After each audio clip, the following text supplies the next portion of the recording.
The woman kneels in frozen mud, hands zip-tied behind her back, waiting for the bullet.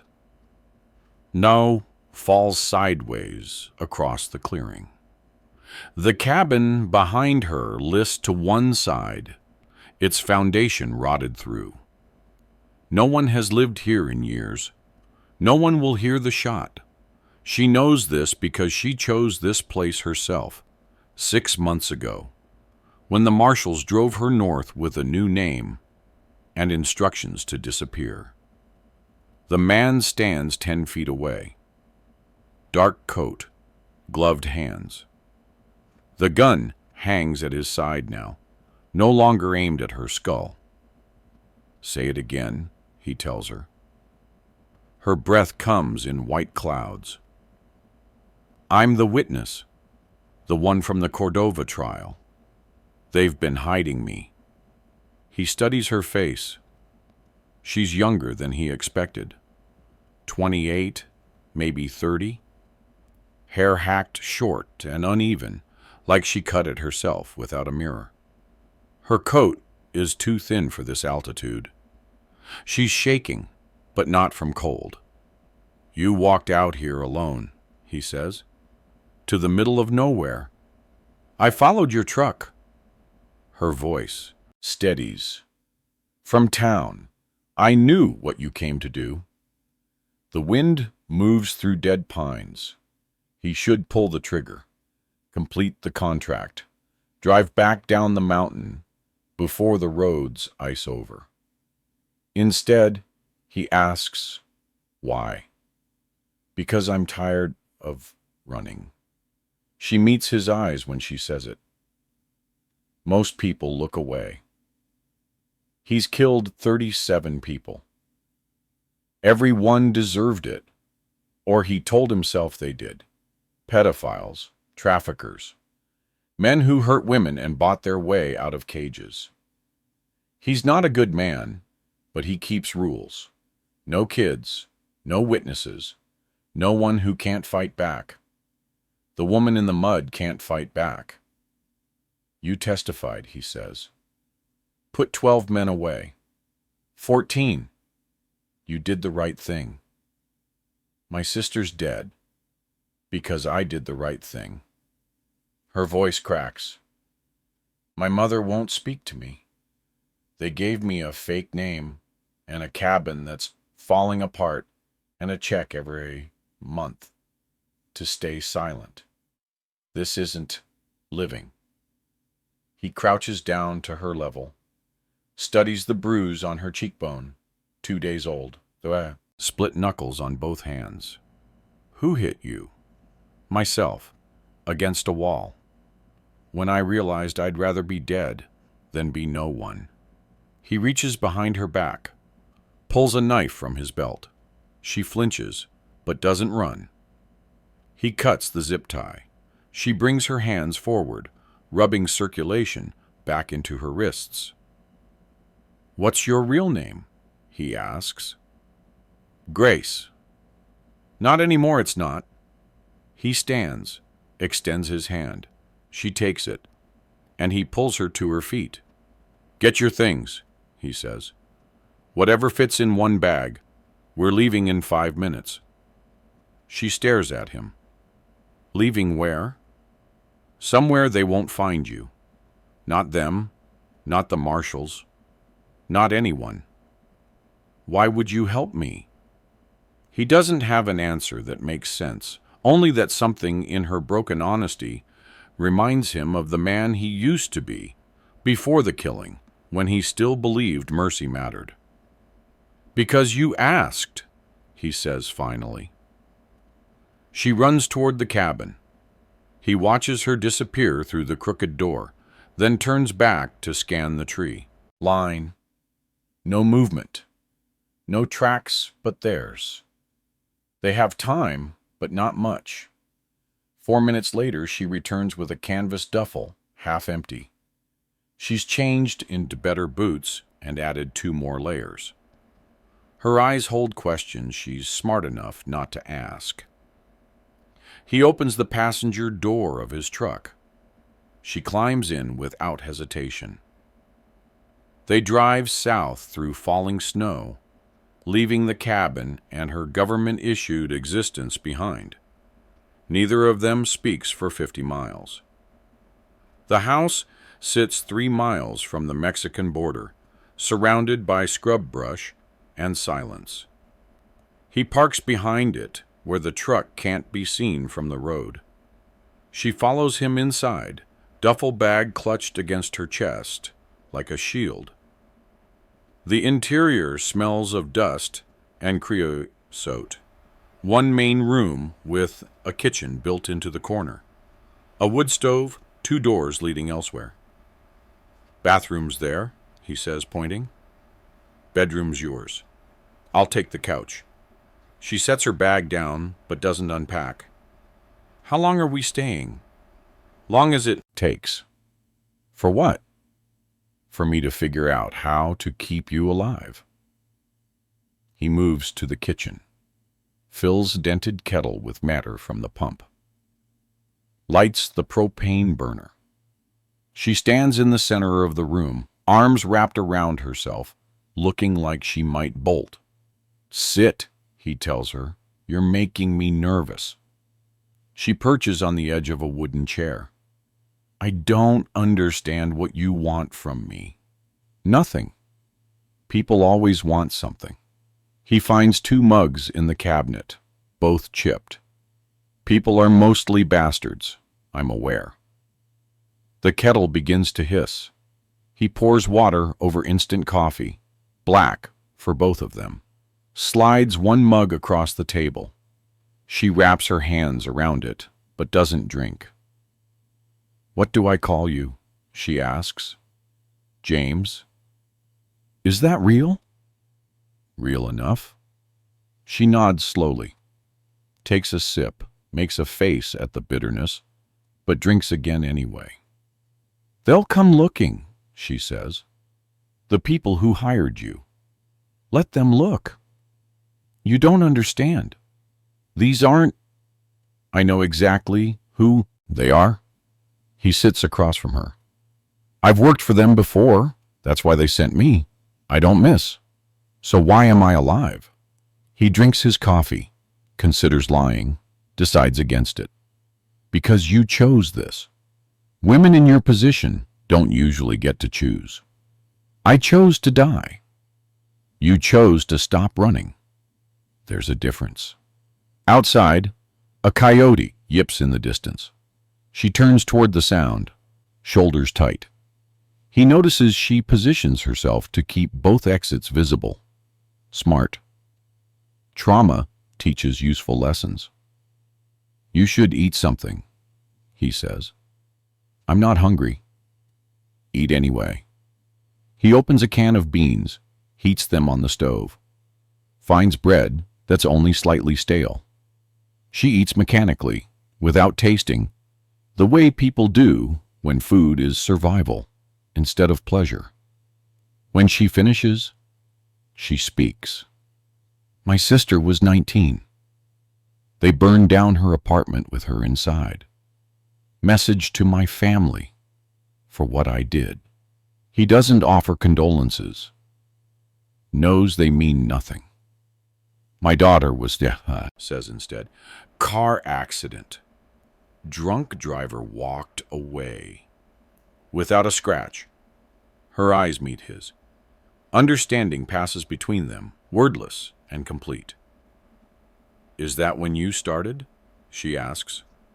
Started what? Killing people. Yes. She nods. Doesn't judge. Doesn't recoil. Just nods. The bedroom door locks, he tells her, from the inside. Use it. She stands, carries her duffel to the bedroom. Pauses in the doorway. James? Yeah. Thank you. The door closes. The lock clicks. He sits alone, in lamplight, drinking cold coffee, wondering what the hell he's doing. 3 days pass. They orbit each other carefully. He leaves for supplies, returns to find her, scrubbing the kitchen floor. She doesn't explain. He doesn't ask. They eat in silence. She keeps the bedroom door locked at night. On the fourth day, he finds her outside at dawn. She's digging in the hard ground behind the house with a hand trowel, dirt under her fingernails. "What are you planting?" he asks. "Tomatoes. Found seeds in the shed." She doesn't look up. Probably too late in the season, but maybe not. He watches her work. The deliberate motions. The focus. Planting tomatoes means staying long enough to harvest them. "I'll get you better tools," he says. She glances up then, shading her eyes against the rising sun. Something in her face has shifted. The cornered animal look faded just slightly. "Okay," she says. He drives to town. Buys a spade, work gloves, fertilizer. On impulse, adds flower seeds. Zinnias. His daughter loved zinnias. When he returns, she's still digging. He sets the supplies beside her. She pulls on the gloves without comment. They work side by side, turning soil until the sun climbs high and merciless. That night, she leaves her bedroom door unlocked. The town is called Artemis. Population 400 and declining. They drive in for supplies every Saturday. She wears a baseball cap pulled low, sunglasses even on cloudy days. He parks in front of the general store. She stays in the truck while he shops. The fourth Saturday, she says, "I want to go in." He pauses, hand on the door. "That's not smart." "I know." "Grace?" "That's not my name anymore. Remember?" He gave her a new one. "Elena. Spanish enough for the border, common enough to forget." "Elena," he corrects. "It's not safe." "Nothing's safe. I'm going in anyway." She climbs out before he can argue. He follows 3 steps behind. Hand near the knife on his belt. Inside, fluorescent lights buzz over narrow aisles. The clerk looks up from her magazine, bored curiosity turning to suspicion. Elena moves to the produce section. Touches tomatoes. Testing firmness. Selects 3. Adds onions, garlic, cilantro. Moves like she belongs here. Like she's just another woman buying groceries on Saturday morning. At the register, the clerk rings up items without speaking. Elena counts out cash. Their hands don't touch during the exchange. Outside, Elena breathes like she's been underwater. "Okay?" he asks. "Better." "Then okay." That afternoon she makes salsa, roasts the tomatoes until the skins blacken, chops everything fine, adds lime juice from a bottle. They eat it with stale tortilla chips on the back porch, watching her garden grow. "I was a teacher," she says suddenly. "Before, 4th grade." He waits. "I loved it. The kids. I mean, how they saw everything like it was magic, questions about everything." She stares at her hands. "I'll never do that again. Maybe not 4th grade, but you could teach. Who's going to hire a dead woman?" "You're not dead." "Legally, I am. Grace Hoffman died in protective custody 6 months ago. Paperwork says complications from pneumonia. He didn't know that part. They buried an empty casket. My mother went to the funeral. My father, my little brother." Her voice flattens. "They mourned me while I was breathing. The wind picks up, carrying dust and creosote. He wants to tell her it gets easier. The ghosts of who you used to be. But that would be a lie. I had a wife, he says instead, before my daughter died. She left 6 months after the funeral. Said I was hollowed out. Said she was living with a ghost. Was she right? Yes. Elena sets down her chips. Do you regret it? What you became? Every day. But you keep doing it. I'm good at it. And the people I kill are worse than me. That's a low bar. Despite everything, he almost smiles. It is. They sit until the sun bleeds out across the desert. She doesn't go inside when it gets cold. Neither does he. Somewhere in the dark, a bird calls. Another answers. The tomatoes are growing, she says finally. They are. I didn't think they would. Things grow in strange places. She turns to look at him then. Really look. He's not young. 50, maybe older. Weathered like old leather. Scar tissue mapping his knuckles. Eyes that have seen too much and can't unsee it. Why did you really bring me here? She asks. I told you. Tell me the truth. He considers the question, the real answer. Because I wanted to know if saving someone could feel different than killing them. Does it? I don't know yet. She stands, brushes dirt from her jeans. At the door, she pauses. I'm going to town tomorrow. Alone? I saw help wanted sign at the diner. Elena? I can't hide forever, James. I can't just exist. I need to live. Living gets you noticed. Then I'll be careful. She meets his eyes. But I'm going. He recognizes the set of her jaw. The same stubbornness that made her follow him into the woods to die on her own terms. Fine, he says. But I'm driving you.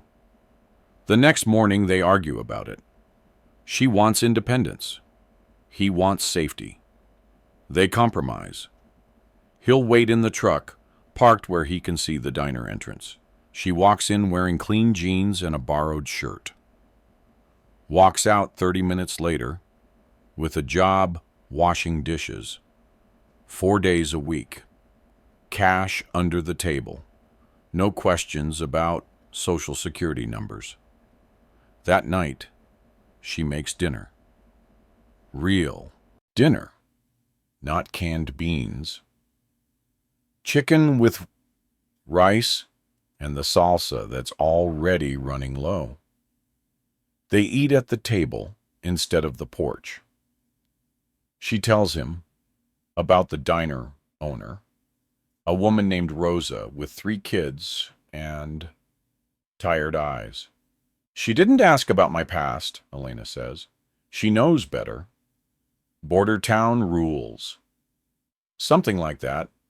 Elena twirls her fork, not eating. Rosa said I could take leftover bread at the end of shifts. That's good. She's kind. I'd forgotten people could be kind without wanting anything. He thinks about kindness. How rare it is. How easily destroyed. Don't trust it too much. Don't trust anything, you mean? Exactly. But even as he says it, he knows the advice comes too late.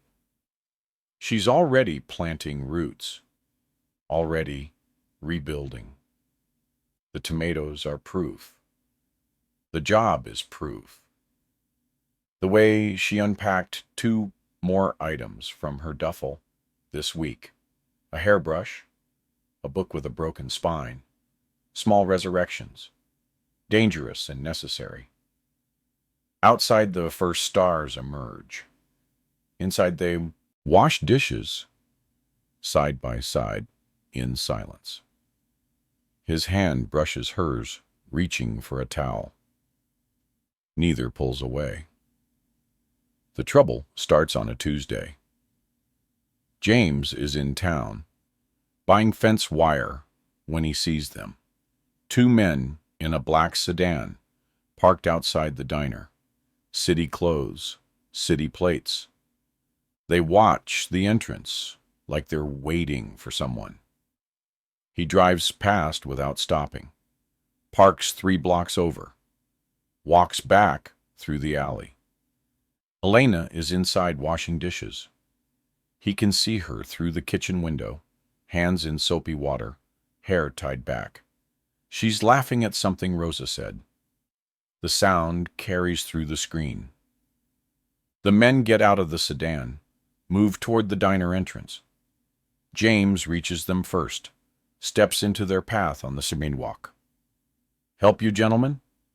The taller one sizes him up, sees an old man in work clothes, dismisses him. "We're looking for someone." "Lots of people in there. You should be more specific." A woman, late 20s, short dark hair. That describes half the women in this. "Yeah, I'm to town." The shorter one pulls out a phone, shows James a picture. It's Grace. Her real face, before she cut her hair, before the marshals, before she died on paper. "Seen her?" James looks at the photo, looks at the men, knows what they are, what they'll do if they find her. "No," he says. The tall one steps closer. "You sure about that, old man?" James doesn't move. "Positive." They stare at each other. Mathematics of violence, calculating in the silence. 2 of them, 1 of him. Public street. Witnesses. The short one touches his partner's arm. "Come on, we'll check inside." They push past James. He follows them in.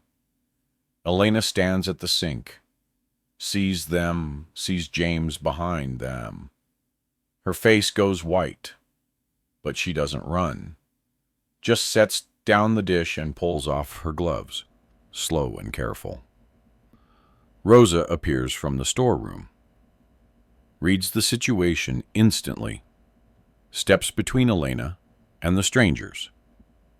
"Kitchen's closed to customers," Rosa says. Her voice is iron. "We're not customers." The tall one shows the photo. "We're looking for this woman." Rosa glances at it, glances at Elena. "Never seen her." "Look closer."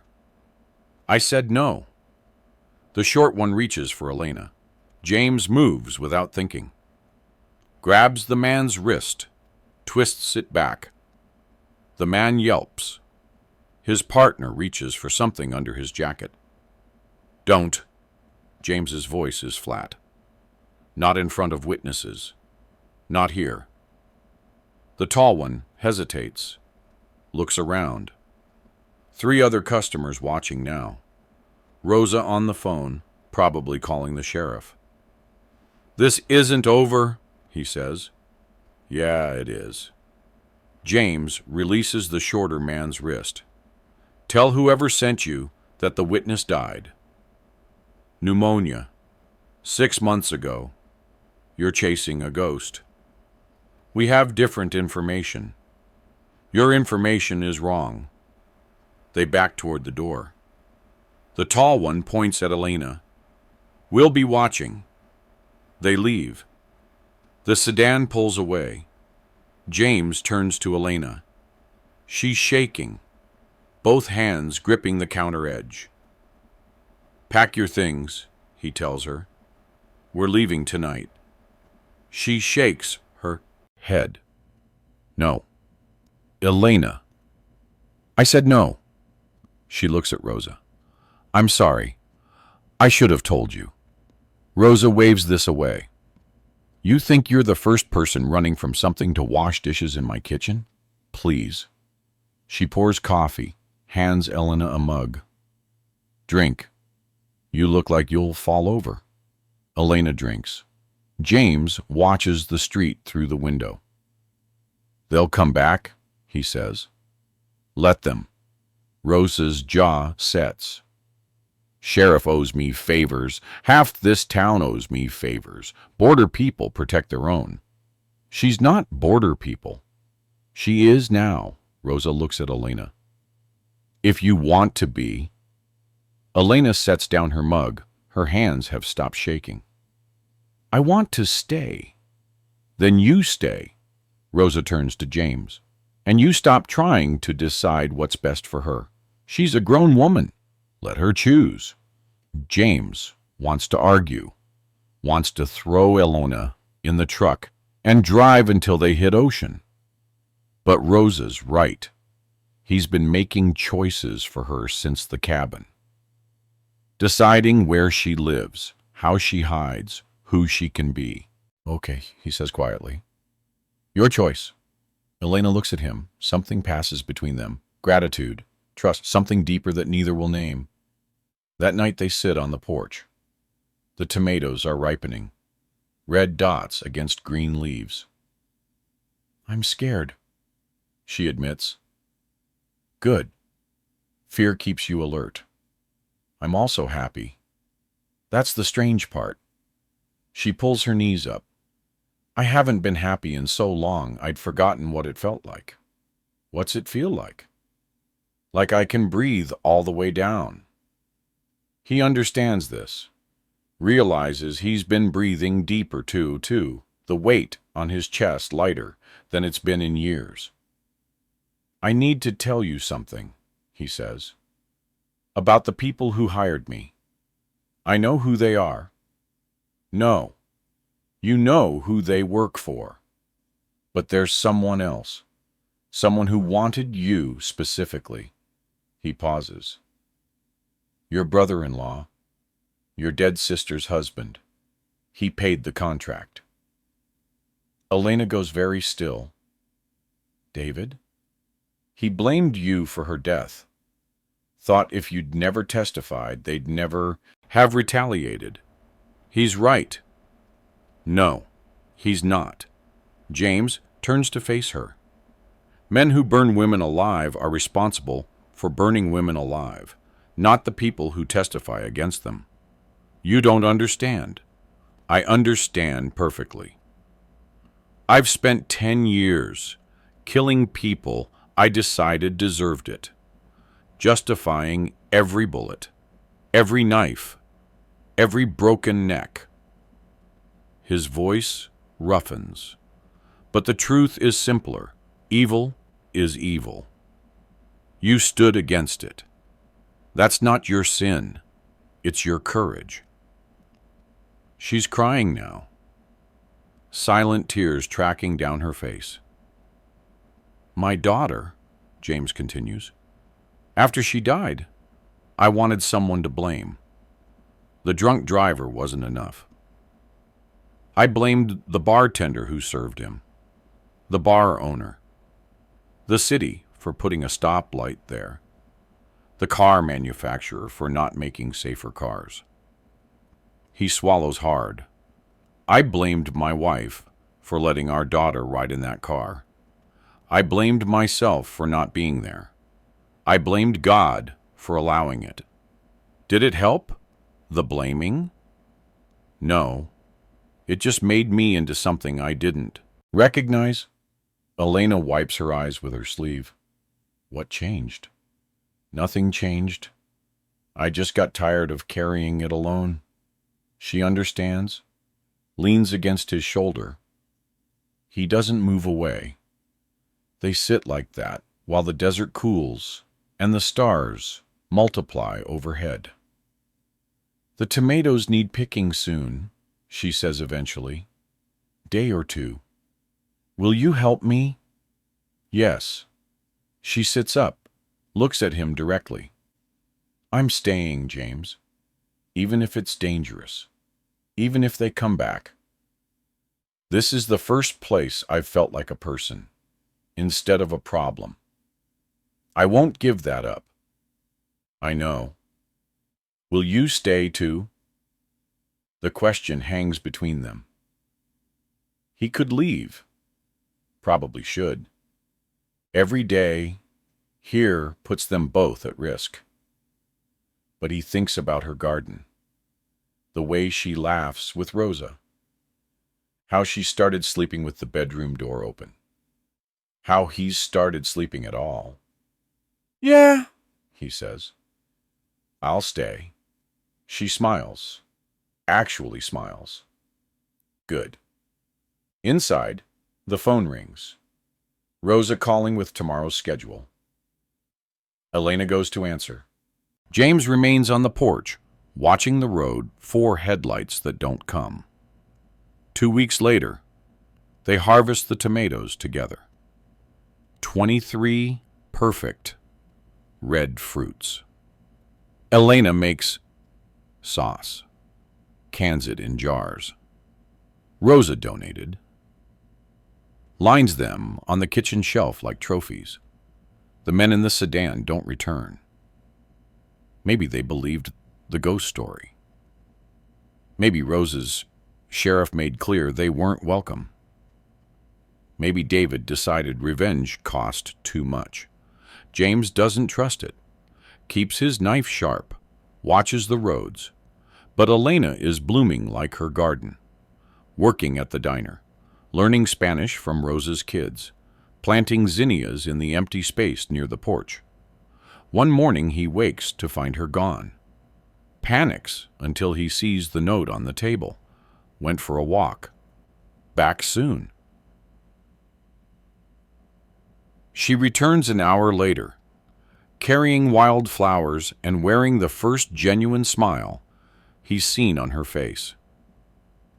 I got all the way to the ridge, she tells him, and I didn't look over my shoulder once. That evening they eat fresh tomatoes with salt, the taste of summer and survival. She tells him about a book Rosa loaned her. He tells her about the fence he's fixing.